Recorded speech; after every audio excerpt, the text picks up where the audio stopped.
बिनि प्रुफखौ बिथाङासो खालामनांगोन आंहा जेबो खालामनांगौ गैया मानोना बे केसजों आंहा जेबो लोब्बा गैया राजखान्थिनि नामाव बिथांमोना गोदो गोदायनिफ्रायनो बेफोरबायदि बाथ्राफोरखौ बुंबोदों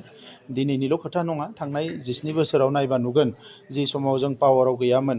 सोमावसारदोंमोन बै समावबो जोंखौ जोबोद गाज्रि बाथ्राफोरखौ बुंबोदों नाथाय बेजों मा लाब जाखो बेजोंथ' जेबो लाब जायाखै आरो दिनैबो नंखाय बाथ्राफोरखौ बुंनानै जुदि बिथाङा मायबा मोनसे सानदोंबा जोंनि राजखान्थि खहा खालामगोन मायबा खहा खालामगोन बेथ' जेबो जानाय नङा बिनिख्रुइ लाबा बेवहायनो दङ बास्तबखौ रियेलिटिखौ फेस खालामनांगौ आरो माखासे नंखायनिफ्राय गोजानाव फैनानै गोग्गो लामाजों समाज दानो नाजानांगौ मानोना बिथांमोना सोमावसारनायावबो दङमोन 19 बोसोर राजखान्थियावबो फैनानै खुंथाय गोहोखौबो सामलायनो मोन्दों बिनि उनाव दिनै समाजनि हालोदा मा अबस्थायाव दङ समाजाव गोजोन थासारि लाबोनांगौखौ बिथांमोना खुनु नाजायाखिसै हाथियार फ्रि खालामनांगौ बेवहाय बिथांमोना जेबो नाजायाखिसै दिनै ससिय' इक'नमिक डेभेलपमेन्टनि थाखायबो जेबो स्किम गैया खालि मोनसे ब्लेम गेम मालायनि सायाव दाय जाबसिननाय मा जाबसिननाय नंखाय बांखाय खोथाफोरखौ बुंनाय भारतनि इन्टेलिजेन्सआ खाना जागोन नामा बिसोरहा मेगन गैया नामा बिसोरहा खुनु माने सर्स गैया नामा दा बेबायदि समाव जिफोर खोथाफोरखौ सासे गोबाव सम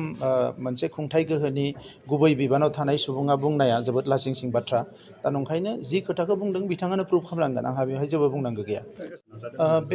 बे अडिटखौ बिथांमोना जि एसेम्ब्लिनि खोथा बुंदों बे अडिटनि सायाव मानो बिथांमोना जेबो एक्सन लायाखै दा दिनै बेखिनियाल' नङामोन दिनैसिम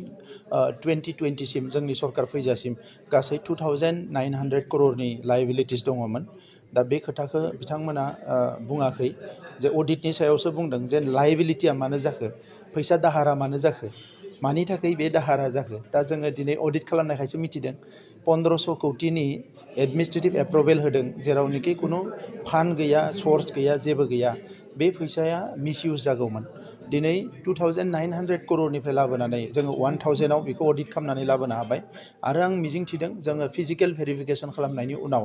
आरोबाव जोङो खमसे खम 400-500 करोड़ थाखाया आरोबाव बेयाव क्लियार जाबावगोन जिफोरनिखि नंखाय अब्ला जोङो दिनै बेखौ जेनुइन जि बिल होनांगौ बियो 500 कौटिसो हयथ' जानो हानाय दा बेनिखायनो मोनसे गिदिर मोनसे एचिभमेन्ट बियो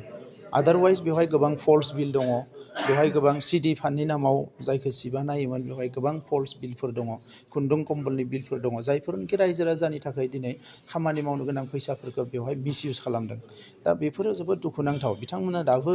रियेलिटिजों फेस खालामनो नागिराखै दिनैबो जोंहा गोरिब गुन्द्रा दङ माने लेखा फरायनो थाखाय दाबो गथ'फ्रा जथेस्थ' खस्थ' खालामनाङो न' बां गारनानै हाजिरा मुजिरा मावनांदों जोंनि आइजोफ्रा दाबो राजा लामायाव हाजिरा मावगासिनो दङ बे 19 बोसोराव बिथांमोना बेफोरखौ जोबोद स्कप मोन्दोंमोन खामानि मावनो थाखाय दा बेफोरखौ मावाखै आरो फारसेथिं गभर्नमेन्टनि थाखाखौ मिसइउज खालामजोब्बाय आरो दिनैनि समाव फैनानै बिथांमोना जेफोरखौ एलिगेसनफोरखौ होदों बेयाव खुनु माने बास्तबता गैया दा नंखायनि मदद लानानै मालाबाबो हारि दानो हाया मालाबाबो जौगाहोनो हाया नंखायनो जोंनि समाव जों बेफोर खामानिखौ मावाखै आरो इयुनावबो मावनाय नङा हारि जौगानायनि थाखाय ओनसोल जौगानायनि थाखाय जिखिनि बिबान दङ बेखौ जों मावलांबाय थागोन